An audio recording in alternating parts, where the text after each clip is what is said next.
Hey everyone, how's it going? Welcome to Let's Play Elden Ring. So it seems like FromSoft may have gone and made something really special again.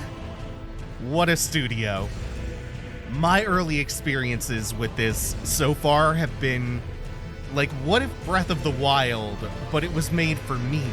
What if I liked it? So as usual, we are going to take our time and really sink our teeth in, and there is a lot to sink our teeth into. This will be a 100% playthrough. Oh my god, I'm excited. Let's go. So first off, we're going to pick our class. This isn't deterministic, it's just going to determine what you start with.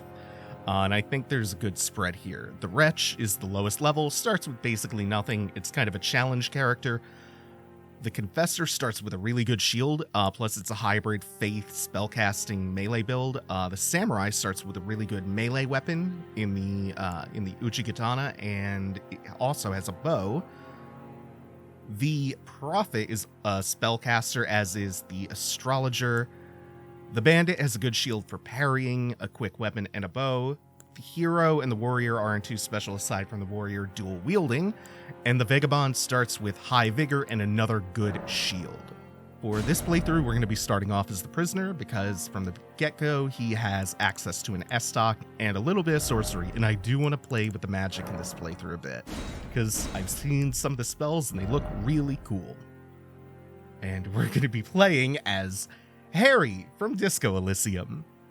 I was really pleasantly surprised they had the facial hair and that I could get creative with some of the makeup to really get the look nice and haggard. Unfortunately, the hair, this is the thinnest hair option they had, and Harry's not balding quite that hard.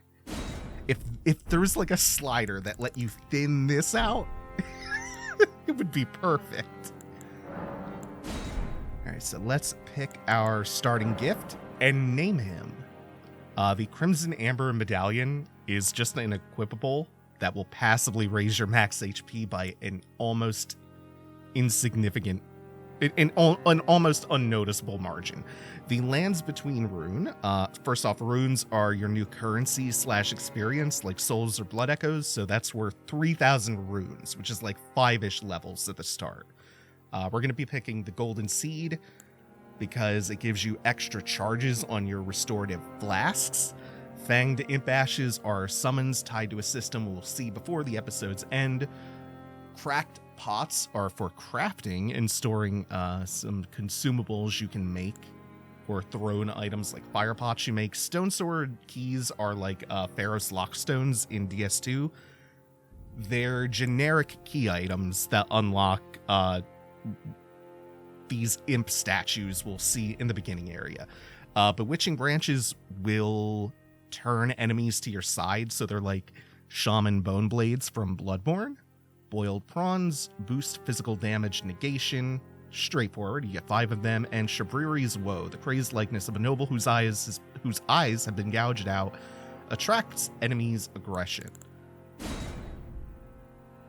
Pick that Golden Seed and get on our way. Start this game up proper.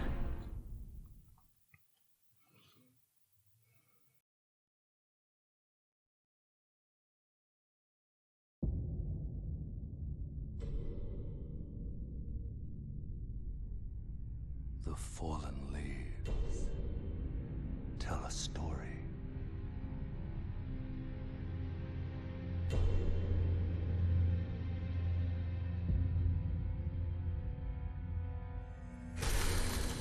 The great Elden Ring was shattered. In our home, across the fog, the lands between.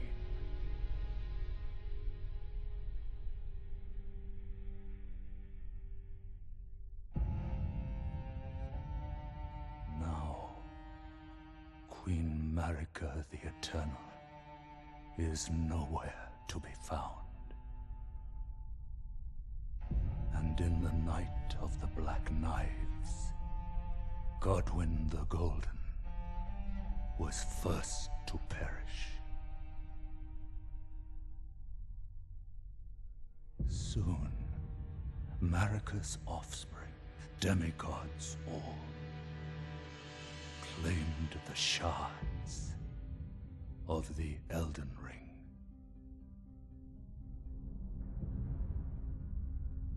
The mad taint of their newfound strength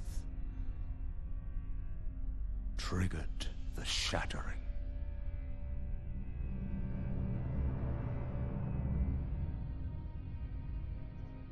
A war from which no lord arose. A war leading to abandonment by the greater will.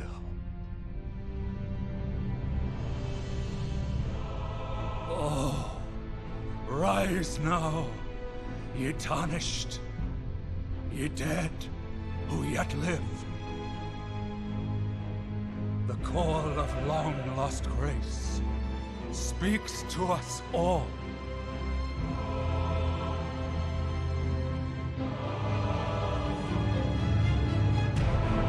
Horalu, chieftain of the Badlands, the ever-brilliant Gold Mask. Fear, the deathbed companion, the loathsome dung-eater, and Sir Gideon Ofnir, the all-knowing.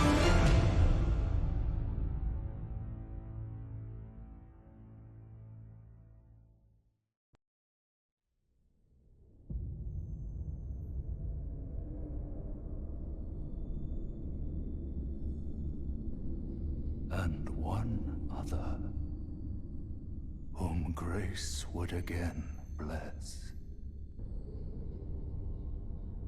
A tarnished of no renown.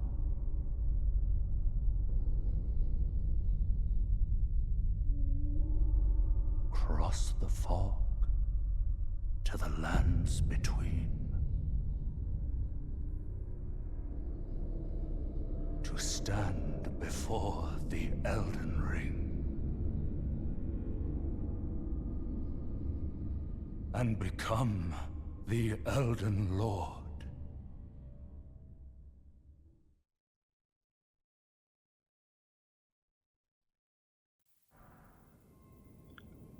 Here we go. Where are we starting off this time? Looks like some sort of dilapidated cathedral. You get the barest hint of that beautiful sky that's about to open up before us. It's a cracked hole in the ceiling.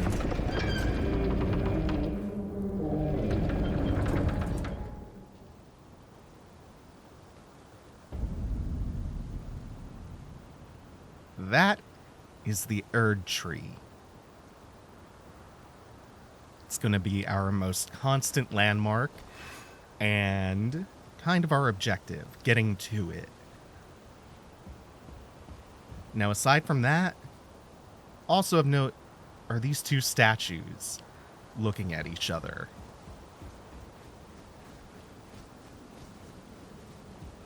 And in fact, as we cross the bridge, there are actually a few more statues. There's the one through the archway. There's the one up there.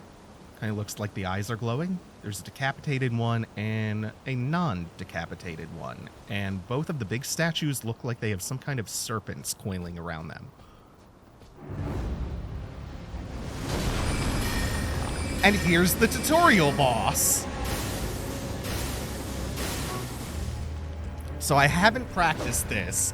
We will end up refighting this for the same reward later. It's not like a unique thing that you get for beating this, like the cutscene area after Vanguard.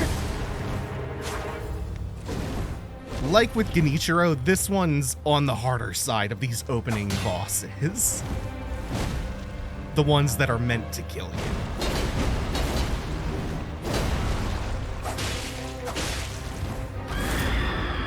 want to avoid that. Stay on the outside.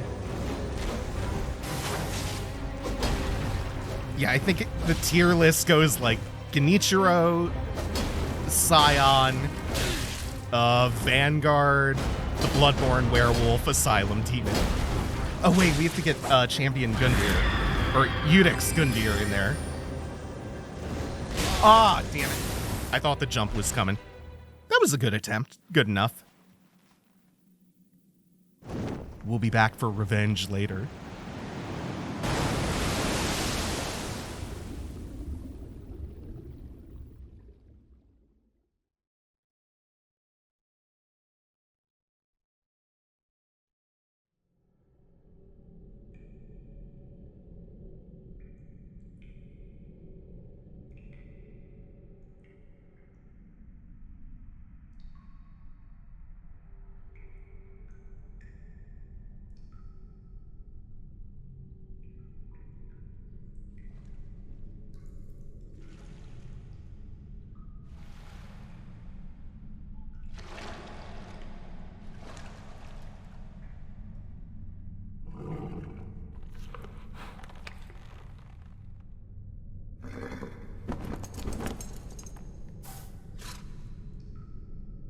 Don't worry, Torrent. Fortune is on his side. We found him here, after all.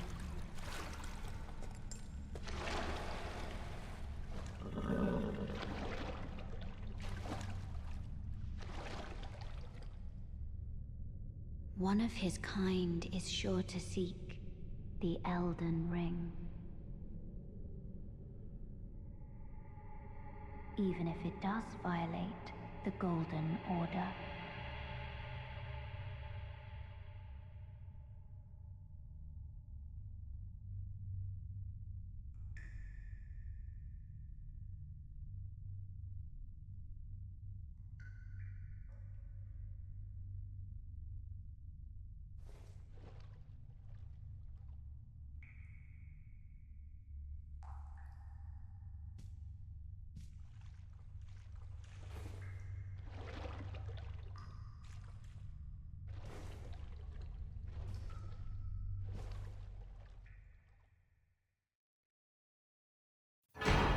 Flask of Crimson Tears, Flask of Cerulean Tears.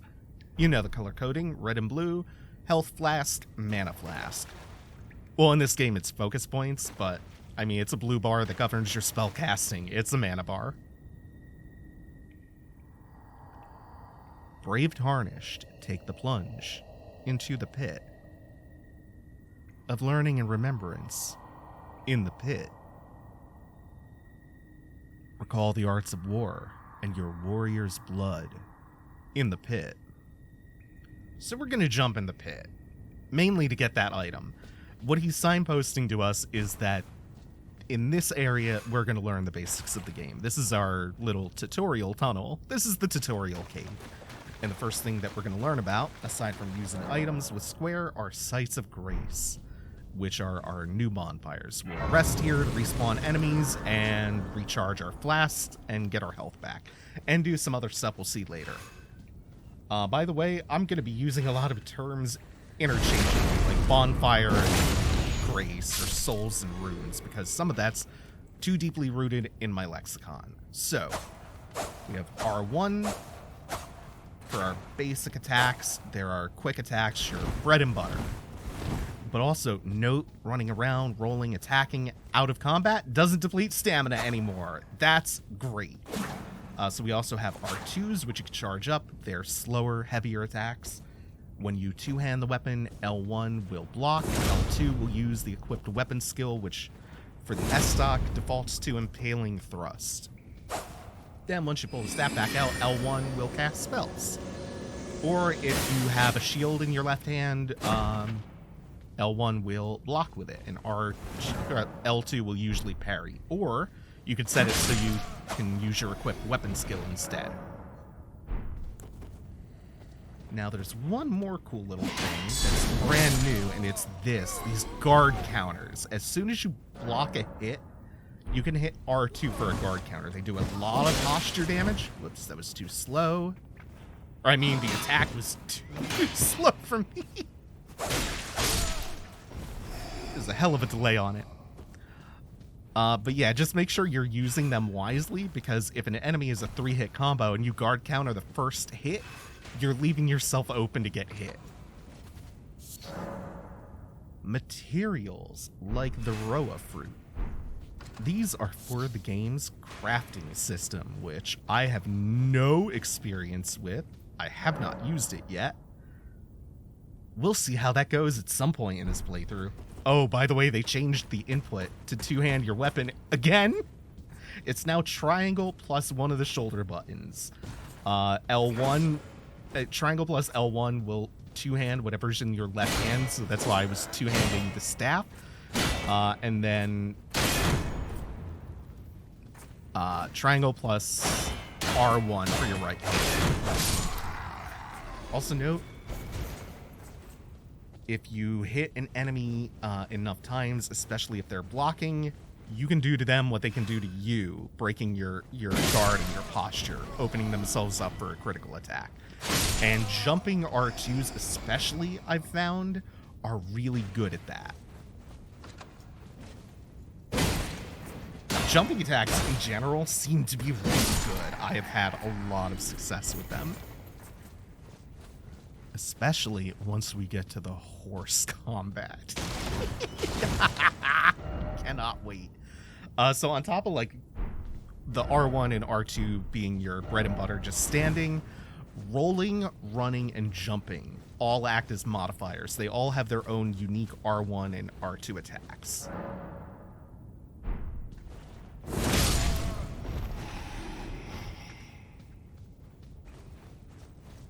And of course, we did this before, but I didn't point out, we have our stealth attacks also back from Sekiro, along with that shield.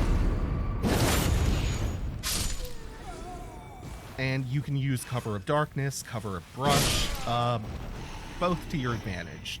So there are some light stealth elements you can choose to engage with.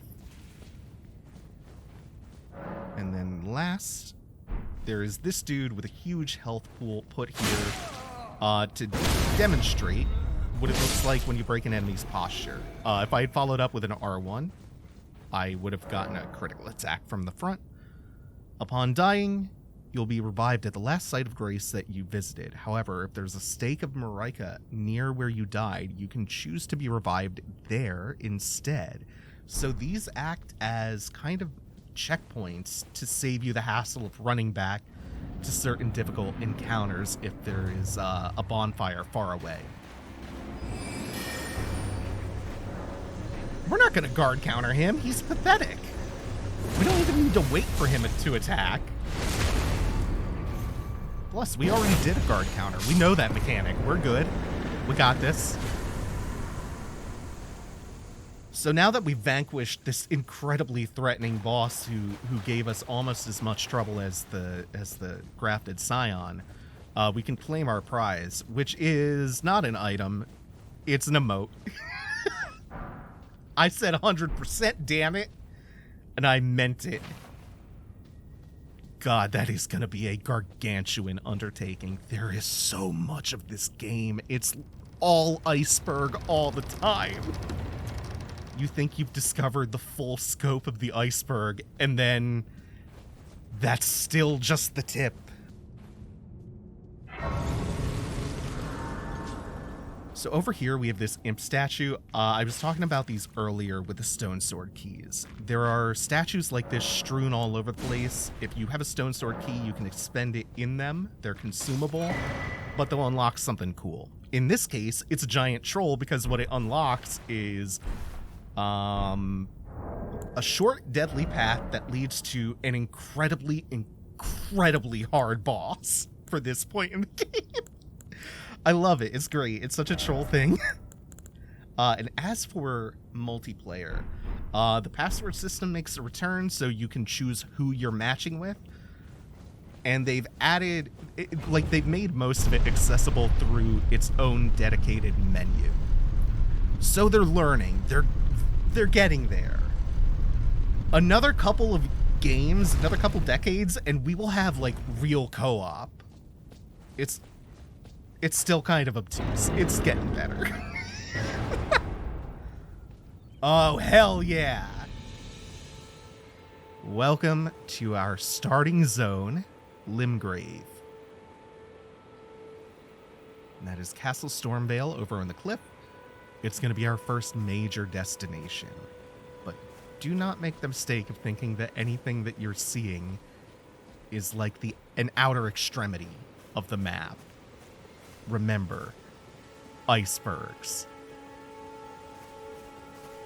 We will actually take a look at that map in a moment. Yeah, there's a map now. Grace exists to guide the tarnished and lead them along the proper path.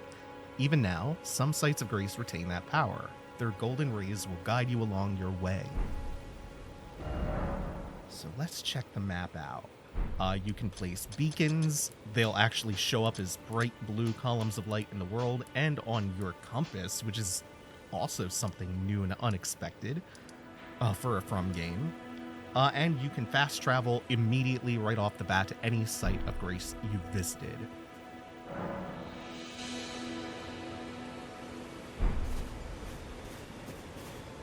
Oh, yes. Tarnished, are we? Come to the lands between for the Elden Ring? Of course you have. No shame in it. Unfortunately for you, however, you are maidenless. Without guidance, without the strength of runes, and without an invitation to the Round Table Hold, you are fated, it seems, to die in obscurity. Luckily for you, however, there is one shining ray of hope for even the maidenless. Me. Vare. Take care to listen. Are you familiar with grace? The golden light that gives life to you tarnished. You may also behold its golden rays, pointing in a particular direction at times. That is the guidance of grace, a path that a tarnished must travel. Indeed. Grace's guidance holds the answers. It will lead you tarnished to the path you are meant to follow, even if it leads you to your grave. Grace's guidance will reveal the path forward, most certainly, to Castle Stormvale, over on the cliff, the home of the decrepit demigod, Godric the Grafted. It's time you set off, I should think, to Castle Stormvale on the cliff, where Grace would guide you if you seek the Elden And from Ring. here, we can do Maidenless as you anything. But first, I actually need to take a break real quick and do something. I'll be right back. All right, I'm back. I'm ready. Let's go. Let's do this. Let's start our journey into Elden Ring. And we are going to start that journey off by finding a faster way to move through this huge world.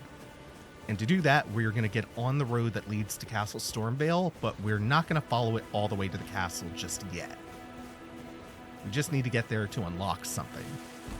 Then after that, we'll do some exploring. We will find a couple of really important items that are actually quite easy to miss. And then we'll cap the episode off by fighting a boss that we are extremely underleveled for. Because it's fun and it will show off an aspect of combat that I love. And speaking of bats, beware flying enemies in this game. They are some of the most obnoxious and dangerous enemies. And while the bats can do a number on you if they're unkind, these are not even the bad ones yet. These are not the fuckers. If you know the ones I'm talking about, let me know that you know. Let me know that you've endured that pain.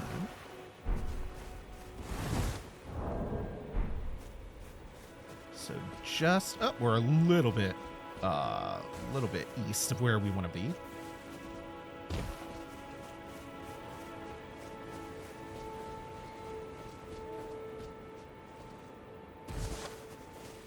Herba. So now we fixed our orientation. And you can actually see the road cutting through the grass, leading over towards the castle. So from the game starting in earnest, you can simply run up here, spoilers, get your horse, and then with a relatively short horse ride, you can be at the beginning boss of the first major dungeon in like a few minutes. Or you can run around and pick, no joke, like 12 other bosses in Limgrave before you move on.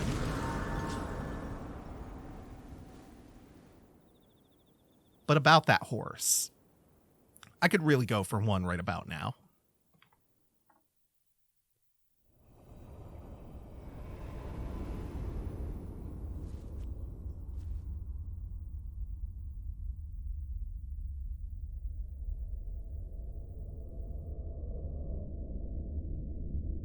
Greetings, traveler from beyond the fog. I am Melina.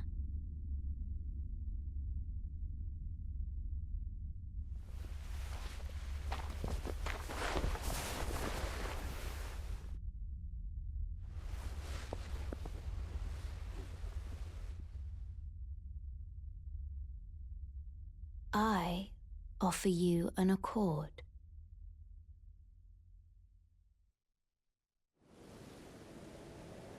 Have you heard of the Finger Maidens?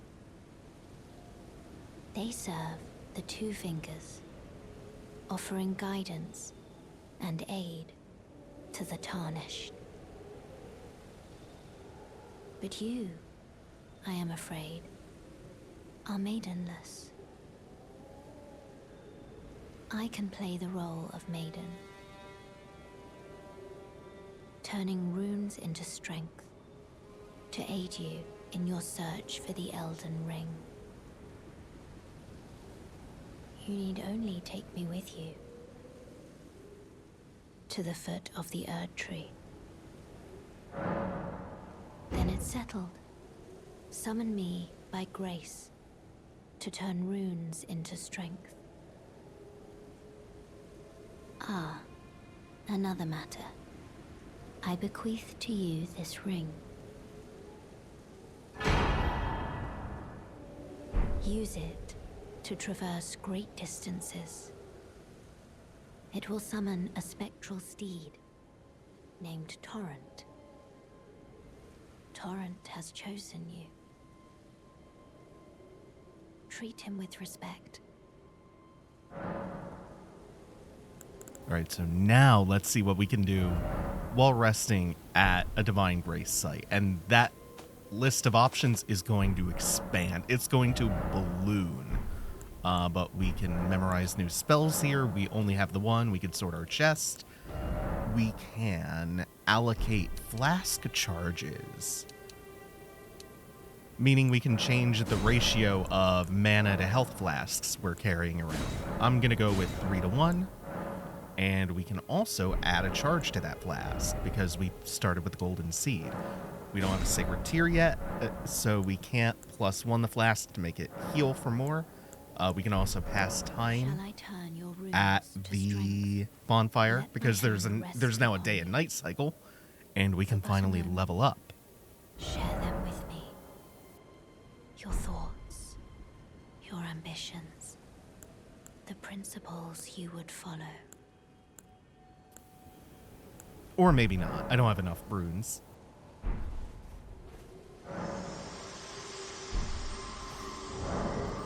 First off, we are going to assign our steed whistle to the pouch so that we can summon Torrent at a moment's notice with triangle plus up on the D-pad. Now, we still have our R1s, we have our R2s. We could still charge those up, and note they hit on the right side of the horse. If you use the left side shoulder buttons, L2 and L1, you hit on the left side of the horse. And then on top of that, there's the double jump. The horse double jumps. It was a really inspired decision to give the horse a double jump. It was a great decision. If you take a little bit of time and really practice with the double jump, I think it unlocks the horse combat. Damn, what a phrase. The double jump unlocks the horse combat. No, but it really does. It makes the horse combat that much more smooth. Because you can just 180 on a dime in midair. It's great. It's so good. In general, I just can't believe how good the fucking horse combat is. It's so fun. Like, it's a game changer. I did not expect it to be this fun. I thought it was going to be like an occasional gimmicky kind of thing. But no, it's actually just good. It's just good as hell. Also, there's some horse platforming, and as dreadful as that sentence sounds, it works. It just works. The horse platforming works. Most games can't do normal platforming, and these games have only had a proper jump button for... This is the second game now. And yet we're doing horse platforming, and it's good. I can't fucking believe this game. We want to be careful of the man with the bugle because he will summon every single bandit. I guess they're not bandits. They're just knights. Every bandit in this camp. So we want to kill him nice and cleanly. Don't let him toot. Don't let him do the doot. Then we will grab what's in this chest. It's a lot more tantalizing. It's a Lord Zorn's greatsword. Chug a lug real quick. We're gonna be using mana for this next fight coming up anyway. You, sir, roasting butterflies in an open... Oh, thank you. You dropped a smithing stone. That's gonna be perfect for us. Yeah, that's actually perfect. Wow. Now, under that obelisk, when you see them like that, they're always gonna have map fragments, and they will fill in a little chunk of the map. Emphasis on little. And then as you discover stuff organically in the world, certain things will show up that you've seen. Like if you've passed by a cave, that'll end up marked as a location on the map. Okay, so this boy, he's big and tough and a little spooky. Oh god, that's fine. Yep. Okay. It's very dangerous to get knocked off the horse. If you or the horse gets your... Oh shit, that's a guard counter. Your posture broken, you end up on the floor for quite a long time, and you can be hit while you're down.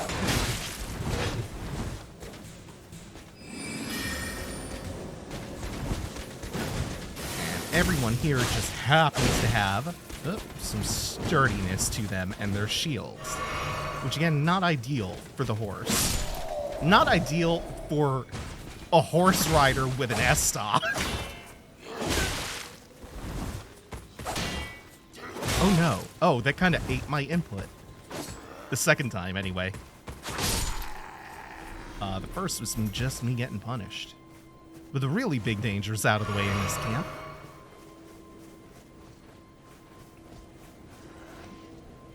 Oh, never mind. Clearly, the lone soldier here is about to... No, never mind. He didn't lay down. He didn't, he did lay down his life for the cause. He just didn't put up a good fight. Of course, we have our dog enemies, our wolf-type enemies. It would not be a Soulsborne game without some really aggressive, nasty dogs and wolves. And just like the bats, those are not the bad ones yet. There are some real bastards in this one. Miyazaki just had a good old time. And down here is one of the more important things that you can miss. Adding skills with the whetstone knife and adding affinities. These are like your old upgrade paths, the affinities. And Ashes of War are your weapon skills, which you need the whetstone knife to customize. That's not the only thing.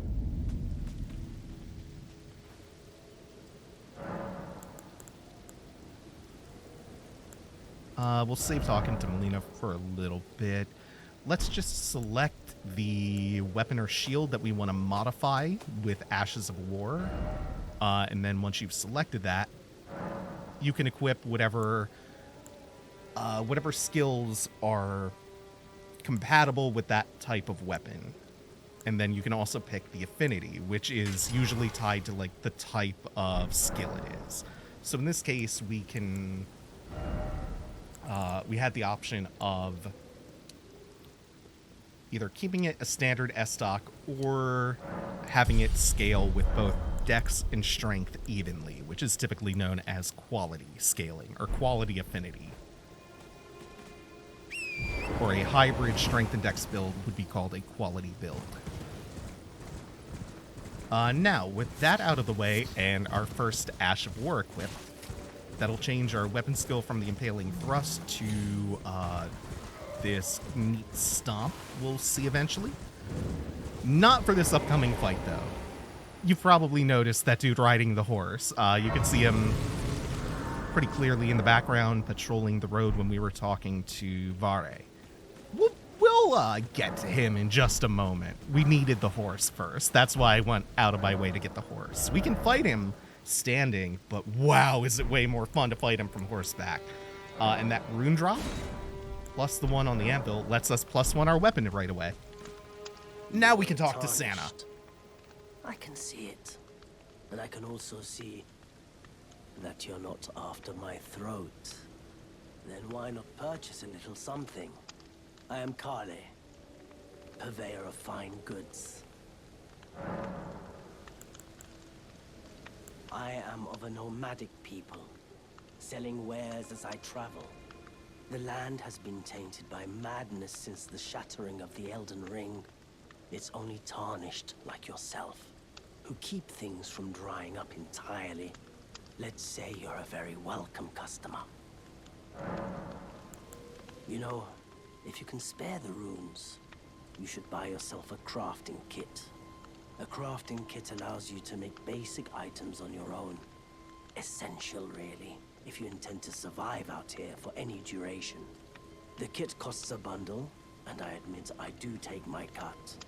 But the important thing is that you survive. Every customer counts, after all. You know, if you should buy us a crafting essential, the kit costs the import. Alright, so let's take his advice. The crafting kit is only 300 runes. And with the level up and buying that, that leaves us just enough left over to get a torch too, which is super important. You took my warning to heart. You've made an excellent choice. We're not going to be doing any crafting just yet. What we want to do is, I guess, rest and pass a little bit of time until it's deep night. This way, Tarnished. May I have a word? There we are. The other reason we went and got Torrent so early, aside from it just being essential to have the horse, is because this event does not trigger until we have Torrent. A pleasure to meet thee, Tarnished. I am the witch Renna. I'd heard tell of a Tarnished hurtling about atop a spectral steed, and upon looking into the matter, the talk I surmise is of thee. Thou art possessed of the power, no? To call forth a spectral steed named Torrent. I can call the horse. As I had hoped, I was entrusted this for thee by Torrent's former master. Spirit Calling Bell and Lone Wolf Ashes. 'Tis a bell for calling forth spirits. Summon them with it. From ash and return to the Erdtree, the spirits will obey thine command but briefly, as they recall battles past. Now it is thine, to do with as thou wishest. under certain circumstances, we can summon spirit companions to fight alongside us. We will get many such companions, many such summonables. Forgive mine intrusion, Tarnished. I doubt we shall again meet. But all the same, learn well the lands between. How long will it be, I wonder, before the Tarnished tire of obeisance to the two fingers? Now, we can have some fun.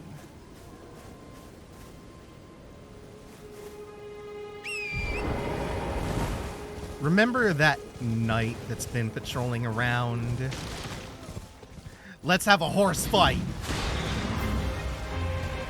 Get our opening pot shot in. I'm gonna ride him over to this field because it's way more open. And it'll give us room to get down and dirty. Generally, casting against this boss is a little bit ill-advised because of that. So we're gonna stick to that Derek Lewis tie to Ivasa slanging and banging. Oops. I have a bad habit of accidentally clicking L3, which dismounts you. And just in case you were wondering what kind of threat we were dealing with,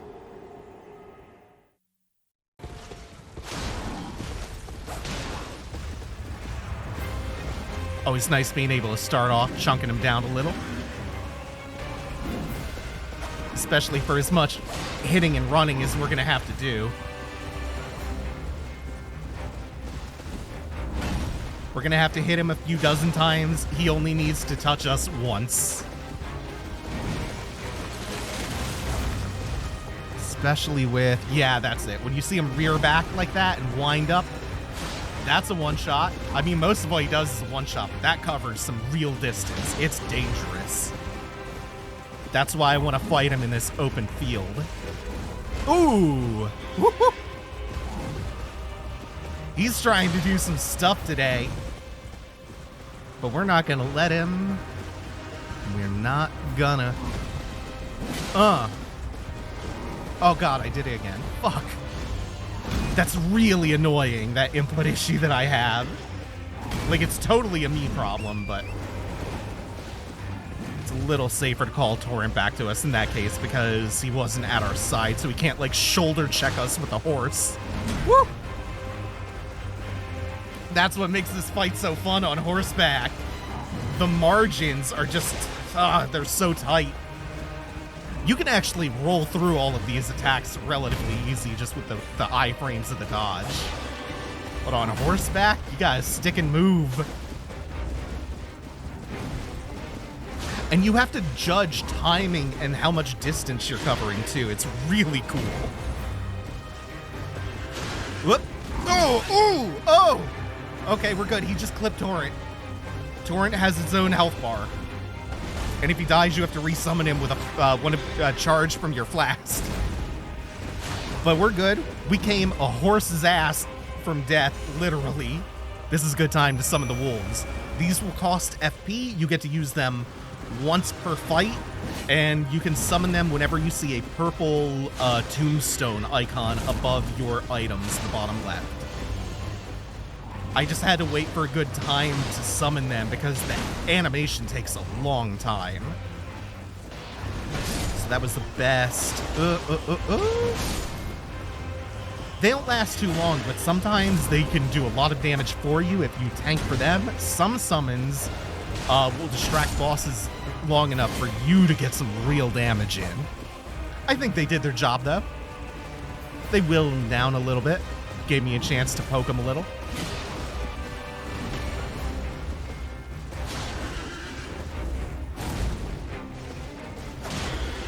Back. Woo! We started that up a little bit quick. And now do you see what I mean when I say the double jump unlocks horse combat?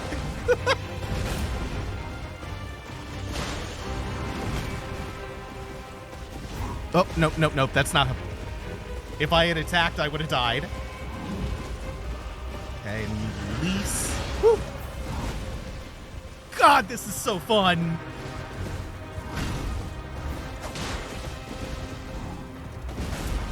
Gotta watch that.